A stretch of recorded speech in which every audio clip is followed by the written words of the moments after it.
بسم اللہ الرحمن الرحیم۔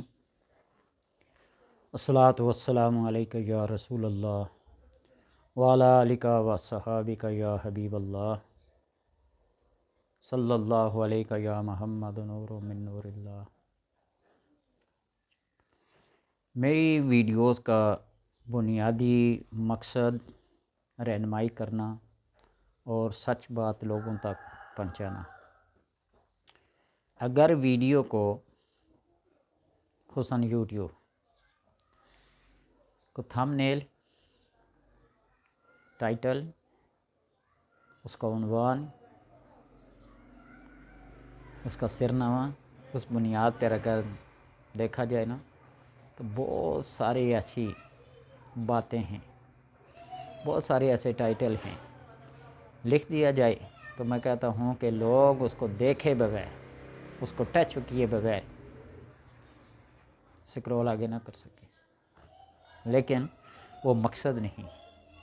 مقصد بنیادی یہ ہے کہ جو عمل کیا جائے، جو وظیفہ کیا جائے، اس کا اصول، اس کا طریقہ، اس کی شروط، شرائط پتہ ہونا چاہیے۔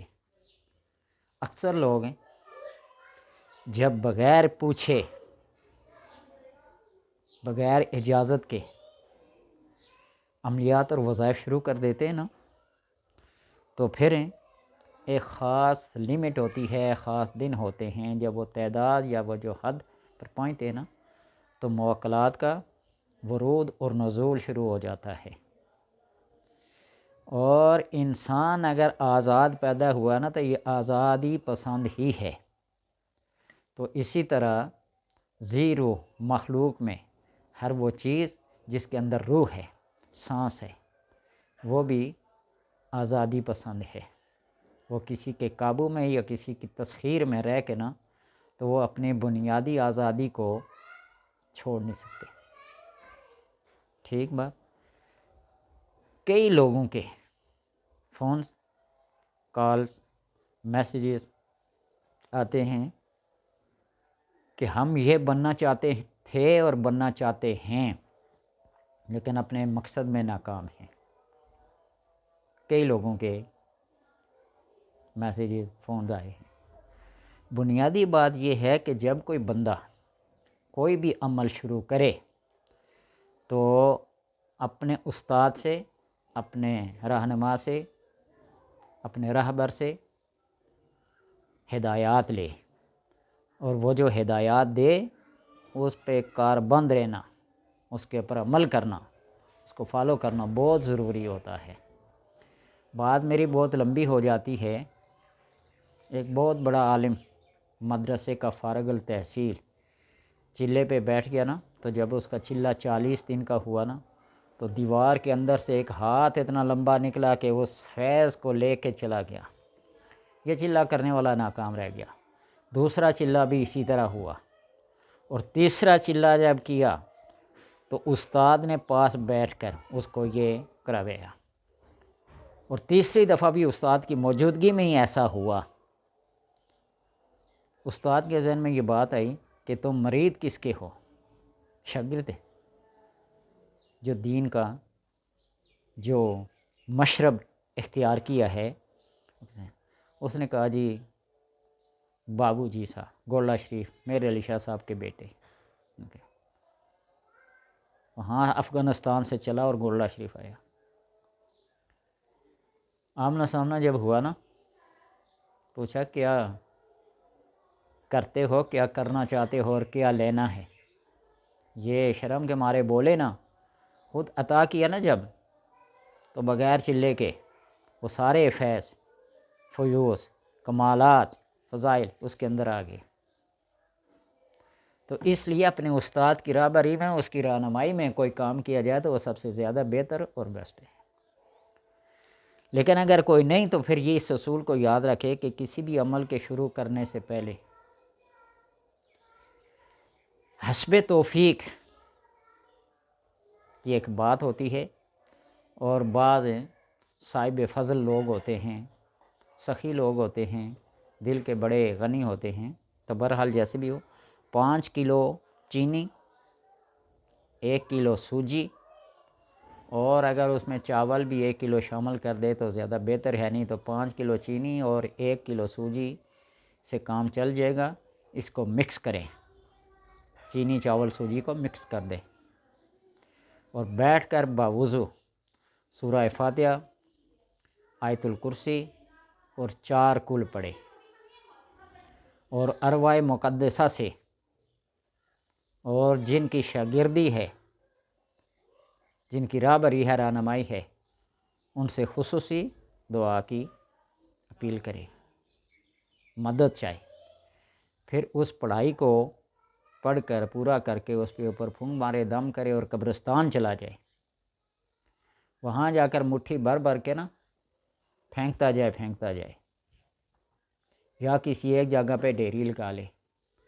ڈیری لگانے سے بہتر یہ ہے کہ اس کو بکھیر دیا جائے اور وہاں ہی کھڑے کھڑے ان ارواح مقدسہ سے اور اہل قبور سے، اس بات کو مانے یا نہ مانے، اس کی ایک اپنی سوچ ہوگی، مدد طلب کرے۔ جس طرح قرآن نے فرمانا وَاسْتَعِینُوا بِالصَّبْرِ وَالصَّلَاةِ، نماز اور صبر سے مدد طلب کرو۔ کیا نماز اور صبر ان کا کوئی وجود سامنے نظر آتا ہے؟ نماز تو چلو اٹھنے بیٹھنے، رکوع سجود قیام قعدہ وغیرہ سے ایک پہچانی جاتی ہے کہ ایک فعل ہو رہا ہے، لیکن صبر کیا ہے، اس سے کیسے مدد طلب کی جائے؟ تو بہرحال ارواح مقدسہ سے مدد طلب کرے اور پھر وہ ساری اجناس جو ہیں قبرستان میں بکھیر کے واپس چلائے، لیکن شرط یہ ہے کہ پیچھے مڑ کر نہ دیکھے، پیچھے مڑ کر نہ دیکھے۔ کوئی ڈر اور خوف کی بات نہیں ہے، لیکن ایک طریقہ، ایک اصول ہے، ٹھیک ہے۔ گھر آ کے 2 نفل ادا کرے شکرانے کے، پھر اس عمل کو پڑھنا شروع کرے، چاہے وہ 1000 بار پڑھنا ہے، 300 بار پڑھنا ہے، 500 بار پڑھنا ہے، 3125 کی تعداد میں پڑھنا ہے، اس کو پڑھنا شروع کرے اور جب تک مدت اور تعداد، مدت دنوں کے لحاظ سے اور تعداد پڑھائی کے لحاظ سے پوری نہ ہو، اس وقت تک پڑھتا رہے۔ اور اس دوران میں اگر کوئی چیز حاضر ہو جائے تو مدت اور تعداد جو ہے 1.25 لاکھ کی، وہ پوری نہ ہو جائے، بات چیت نہ کریں۔ بعض دفعہ ارواح موکلات جنات حاضر ہو جاتے ہیں، تو لہٰذا ان سے بات چیت نہ کرے جب تک اپنی پڑھائی کی تعداد پوری نہ ہو، یعنی 1.25 لاکھ 40,000 70,000 جتنا بھی نصاب مقرر ہے اور جتنے دن مدت کے لحاظ سے ہے نا، اس تک بات چیت نہ کرے، ٹھیک ہے۔ یہ اصول ہے، یہ قاعدہ ہے۔ اس میں لباس جس رنگ کا دکھایا جائے، بتایا جائے، اس کا پہننا ضروری ہے۔ غذا کے طور پر کھانے پینے کی چیز جو بتائی جائے، جگہ اور وقت کی پابندی ضروری ہے۔ بعض لوگ چلے میں بیٹھ کے نا پڑھائی پوری کر کے اٹھ کے گھومتے ہیں پھرتے ہیں، اس کے لیے خلوت نشینی بھی ضروری ہے۔ اعتکاف کی صورت میں جس طرح بیٹھا جاتا نا، میل جول باہر چلنا پھرنا کیا ہوتا ہے؟ ممنوع ہوتا ہے۔ تو اسی طرح جب تک چلہ پورا نہ ہو، وہ دن پورے نہ ہوں، وہ مدت پوری نہ ہو، ایک تیر سے 2 شکار نہ کریں، گھومیں پھریں بھی، پیٹ بھر کے کھائیں بھی، پڑھائی وغیرہ کر کے پوری کر کے لمبی تان کے سو جائیں نہیں۔ قلت طعام